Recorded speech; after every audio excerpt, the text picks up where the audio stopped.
college in America. It's 4 years of all-nighters, cake stands, ethnically diverse welcome brochures, Pinterest-perfect dorm rooms, and crushing student debt. I have $69,812. $47,000. $90,000. $35,000. $350,000. $60,000 worth of student loans. My minimum student loan payment is $1,000 a month. It should take me about 10 years to pay that back. I will be roughly 36. 45 years old. I don't know how old I'll be when I pay that off. I was actually on campus at Penn State, and I saw that I had so much to pay, and it just was overwhelming. I didn't know how to do it. I never saw a number that big. I just went to school for a few months, found out that it was not what I wanted at all, and now I have this $40,000 extra dollars that I have to pay and nothing really to show for it. If I wasn't paying this student debt, oh my God, I would just invest all of my money. It feels like I will have a roommate for the rest of my life because my debt is so much. You can't point at someone and say, this person made your student debt load so much more. It's the whole system. So why is college so expensive, and is it worth it? Higher education today is made up of 3 main sectors. They all bring in money from tuition, but where they get the rest of their revenue varies. Public schools are your state schools, like SUNY or Iowa State. They get money from the government. Private for-profit schools, like the University of Phoenix or Capella University, get money from shareholders. And private nonprofits are those like Yale and American University. They get a lot of their money from donors. More on that later. But choosing a college hasn't always been so complicated. In 1636, America's first college was founded. You might have heard of it before, Harvard University. For hundreds of years, college in America was a pretty exclusive club to get into. But we've come a long way from Harvard's first graduating class of just 9 men in 1642. In 2018, more than 3 million Americans were expected to receive a college degree. The demographics of American higher education have been utterly transformed. In 1944, the GI Bill was signed into law, giving veterans money to attend school. The GI Bill of Rights looks after the money end, too. That's right. Tuition is taken care of, funds are provided for laboratory fees, books, supplies, and equipment are included. Just a few years later, nearly half of Americans enrolled in college were veterans. You cannot underestimate the GI Bill. This educated an entire generation of men, and some women too, and it opened the doors.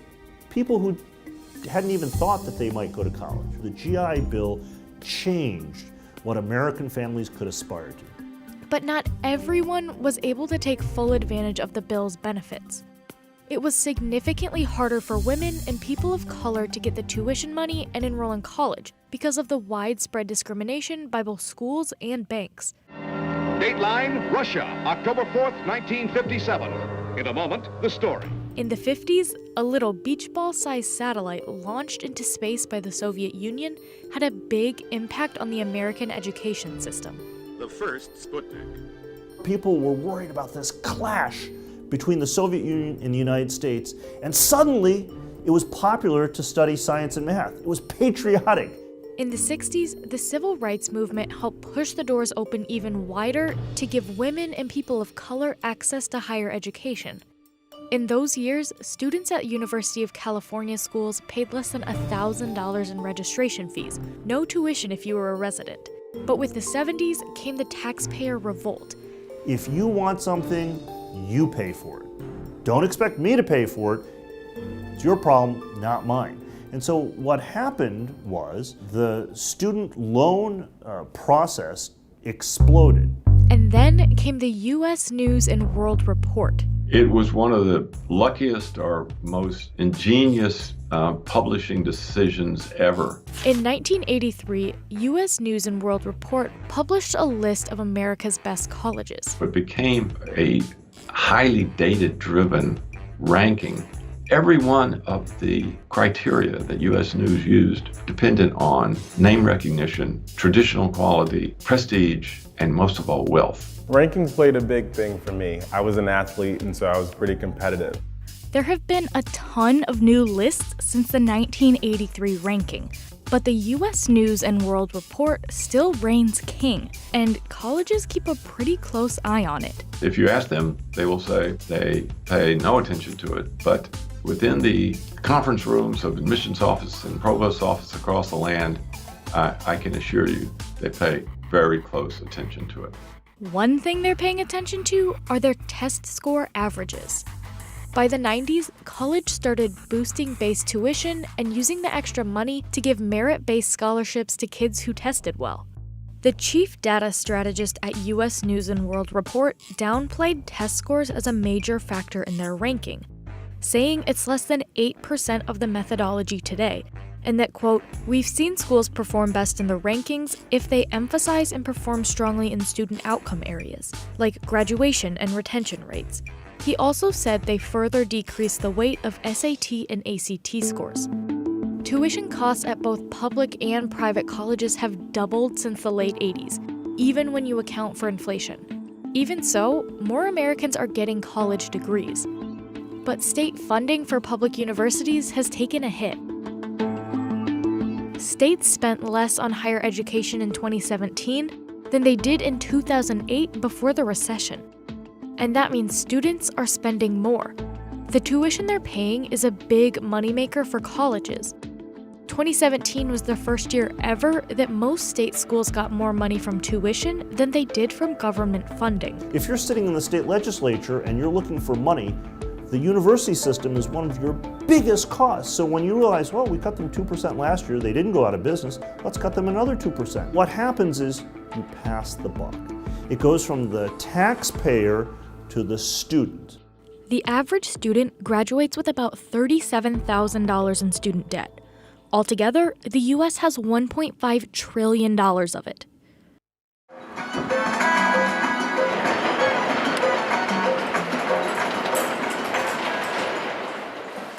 I had this mindset that I was going to go to college, undergrad, and then I was going to go to graduate school and get my PhD. I thought that I would get through it and then come out on the other side with a job and then be able to pay it off, but that did not go according to plan.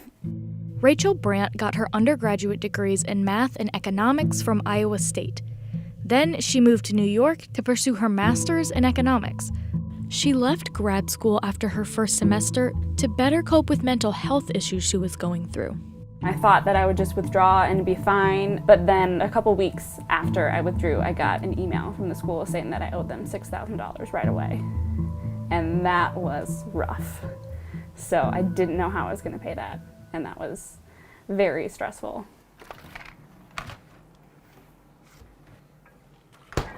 3, 4, 5, 6, 7 different student loans that all have to be paid with different interest rates. The number just keeps going up. I will be paying $867 in rent a month, and that's about how much I'm gonna have to be paying in loans. I look at my bank account every day, and it's very scary. Rachel is far from the only one not to finish a degree she started. Only about 57% of undergrads complete their degree within 6 years. One option students turn to for a more flexible and at times more affordable path to a degree are for-profit colleges, like University of Phoenix or DeVry University. The industry has been in flux, but today, a little more than 900,000 students attend for-profit colleges in the U.S., many of whom use federal loans to help cover the cost. I felt like I wanted to do something practical that would clearly lead to a specific job. The Art Institute of New York City was suggested to me. Now, I really regret that it was because it turned out to be a terrible financial experience. Despite for-profits being just a small fraction of all colleges in the U.S., for-profit students default on their student debt at a much higher rate. China is a first-generation college student from New York who studied web design and interactive media at the Art Institute of New York City when it was run as a for-profit. I withdrew from the school. That was something I could have entirely taught myself using tutorials. For-profit schools date all the way back to colonial times. Not everyone could attend institutions like Harvard, so entrepreneurs saw a business opportunity and began teaching reading, writing, and trade skills for a fee. Benjamin Franklin was a big fan of for-profit schools and the practical skills they offered. In 1994, University of Phoenix's parent company, Apollo Education Group, went public and laid the groundwork for the for-profit education corporations of today. But this big business approach to education hasn't come without controversy. With so much money on the line, many turn to the schools that show the best numbers, the best chances at a new job when you graduate. But can you believe what some of those for-profit colleges tell you? When I went there for the so-called tour, it was basically a sales pitch. That should have been a red flag, but it wasn't, because I was 18 at the time and not having parents who completed college. You know, being a first-generation student, it's like I didn't have the discernment to just leave those kind of schools alone. The Art Institute did not respond to a request for comment. However, the director of Cato's Center for Educational Freedom defended the for-profit system, saying nonprofits make a lot of money too, they just distribute it differently. He said traditional colleges often use it to, quote, make the lives of people working in them more comfortable. He also said, everyone in higher education is almost certainly seeking profit, and there is little evidence that people in for-profit schools are less focused on students' best interest. Since China left, the Art Institute of New York City, along with 43 other Art Institute campuses, shut down. There are a number of lawsuits against various campuses. However, China's not able to qualify for loan forgiveness because she left the college just before the cutoff date. And she feels trapped. Since she hasn't paid off her student loans in full, she's not able to get her transcript, and she needs that to apply to state schools. So for now, she's enrolled in another for-profit school in the hopes of using the degree to apply to a master's program at a state school. I feel like these for-profit schools, they prey on people who already come from low-income backgrounds. Enter the nonprofits. Amari Lilton is from St. Louis, but went to undergrad at a private college in Chicago. Now, she works at an advertising agency in New York City and is paying off her more than $40,000 in student debt. You want to have the college dream without the student debt, because you're just coming into something and you feel like I'm going to have all this independence, I'll be able to pick my own classes, I'll have this freedom I've never had before. So you want to go to the coolest place you can. Every college wants to be the best. They want to compete with the next college. They want to attract the top students. That means they have to have the best facilities. They have to build new buildings.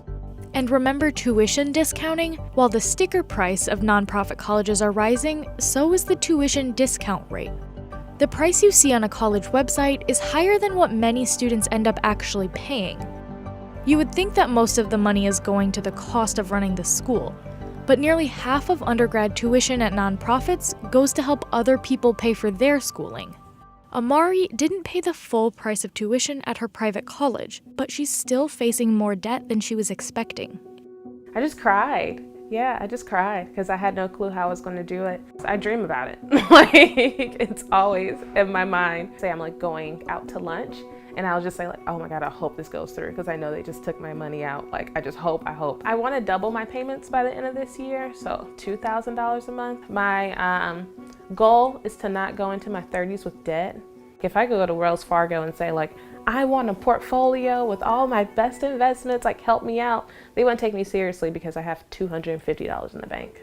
So where do we go from here?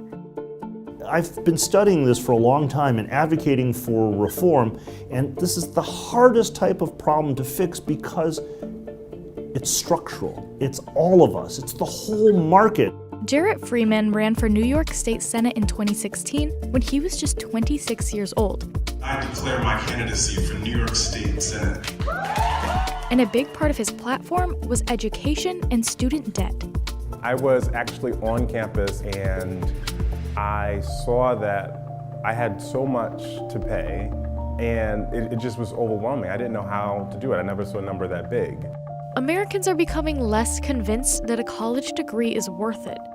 In 2013, 53% of people thought a 4-year degree was worth it. In 2017, only 49% of people thought so. I think that it's so ingrained in your head that you have to go to college, that college is the next step after graduation.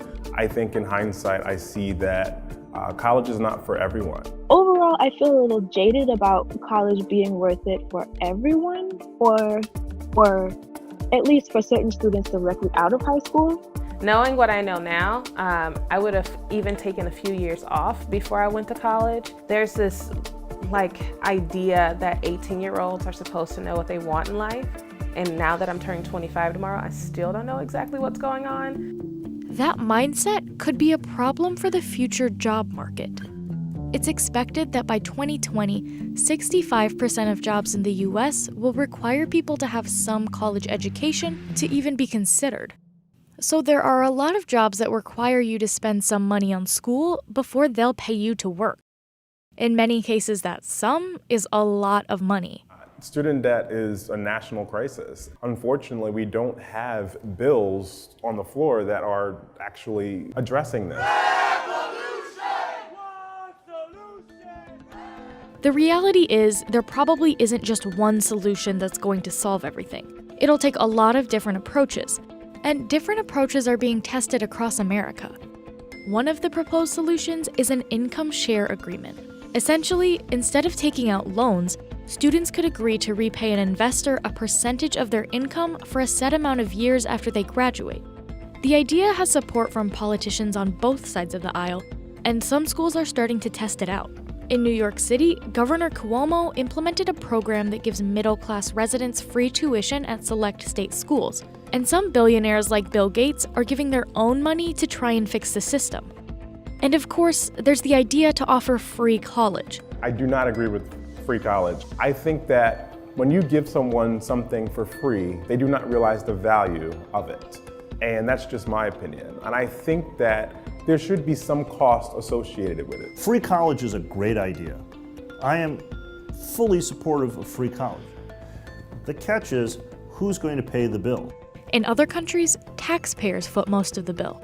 So instead of paying student loans later in life, you're paying higher taxes. Roughly 24 countries across the world provide free or almost free college to its citizens. The solution probably won't be that simple in the US, but with student debt rising and the need for a college degree becoming more and more important, the future of American education depends on figuring this out.